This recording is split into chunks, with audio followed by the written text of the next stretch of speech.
Right, so we're going to take a look at two different things here that are obviously very closely related, 360 imagery just sort of in general, and then some new opportunities surrounding user-generated Google Street View. So we'll go back to sort of the end of the summer last year. Google made some announcements about changes to the Street View platform that would open up the platform to submissions from users. This is driven by a couple of different things, not the least of which was different destinations saying to them, hey, when can we get the car back out there? Obviously, everyone wants to have fresher and updated, more updated Street View. And so partly as a reaction to that, Google said, okay, well, we're going to put together a program that will allow you to do that so you can do it whenever you want. If you want to update things because something has changed in your destination, a new hotel, a new downtown area, you'll have the ability to do that. But in order to do it, there had to be some pretty strict hardware requirements, as you might imagine. So they worked with a number of different manufacturers to actually build devices that would be certified to do, it's this blue one here that's called Street View AutoReady. And what that enables you to do is actually take a camera, take one of those cameras and strap it to the top of your car and drive around on the streets in your town or wherever you want to drive around, and then you can upload those to the Google Street View platform, and they will actually replace the footage that is there that is shot by the official Google car. So in theory, whatever the most recent and obviously quality images, so there is a quality check there, but whatever the most recent images are will actually show up for the blue line on all of those roads when you look at Street View, which opens up a pretty interesting opportunity for destinations, which we'll touch on here in just a second. In order to do that, they needed very specific requirements for the hardware. The only one that is really certified for the driving Street View right now is the Insta360 Pro. There will be some other ones that will come out very shortly here in the next couple of months. There will be some other kind of, top consumer quality, even into the pro quality kind of devices that you'll be able to use for that. But for the moment, the only one that you can use officially is the Insta360 Pro. It has 6 lenses. It shoots in 8K once it's all stitched together, and it has to be capable of doing that at 5 frames per second, which is part of the requirement in order to shoot Street View rather.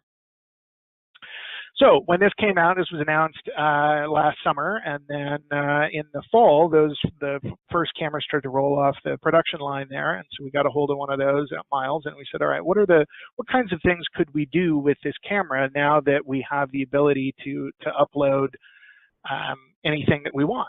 And so one of the ideas that we had was a ski slope, and so we started looking around at what was available in the ski slopes. This one happens to be Mammoth Mountain, and if you take a look at what is there from the historical perspective, this is some pretty crummy footage of Mammoth. And this was shot in 2011. It's much, much older equipment. It was shot from a snowmobile, and there were a number of different runs that were captured at the time. And that's great for 2011. But in 2018, a lot of things have changed up there, and certainly we could do a better job from a quality perspective. And so we said, all right, here's an idea that we can use, and we found a partner and or victim, depending on how you want to look at it. And we built a little backpack rig and put that Insta360 on top of him and sent him down the hill, down a bunch of different runs here.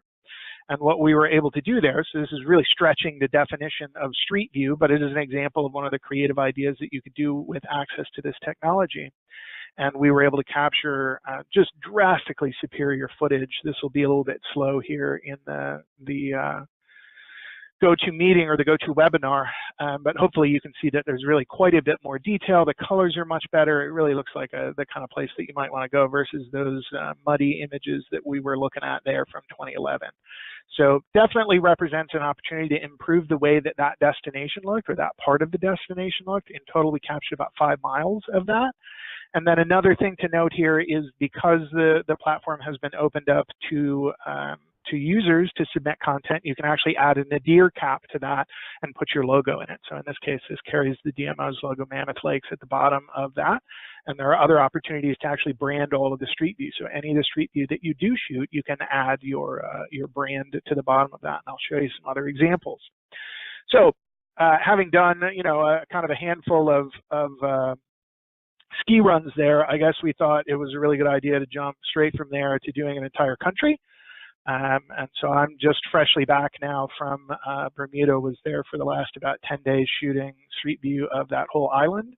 And so there again is an opportunity for the destination. The last time the Street View car was there was in 2014 or 2015. And so it's an opportunity not just to improve the coverage of the island and the recency of the island, but in a lot of cases to actually improve the quality of the images that were viewed there. So here again is another quick example of footage that was shot as part of this program. And you can see the Nadir Cap logo at the bottom of that there again that says Bermuda in it. So thousands and thousands of images that are captured there that we'll be uploading over the next couple of weeks, but definitely an exciting opportunity for destinations and an exciting example there of using the new openness of the platform to benefit the destination. And then, as was mentioned here, there's a lot of other applications for that particular piece of hardware. So that Insta360 and the other devices that will be coming out in the next couple of months can be used for a number of different things, obviously shooting Street View. They can shoot 360 video in 4K or 8K at 30 frames a second. So you can use that to create that. There's a VR option. There's, with the 6 lenses on there, there's actually 2 of the lenses can be set in parallax to do VR video. So there's a really, really easy way to do that. You can also do live broadcast in 360 for concerts or events or all kinds of other stuff. So there's quite a lot of other applications for that hardware, not just Street View, that are enabled by using that. Definitely some exciting ones there. You can also, there is a loan program. You can also apply for a loan as a destination or an association, and you can fill out this form and you can ask to borrow one of the cameras and they'll send it to you for 45 days and you can use that to shoot whatever your project is, as long as the results are being uploaded into the Street View platform.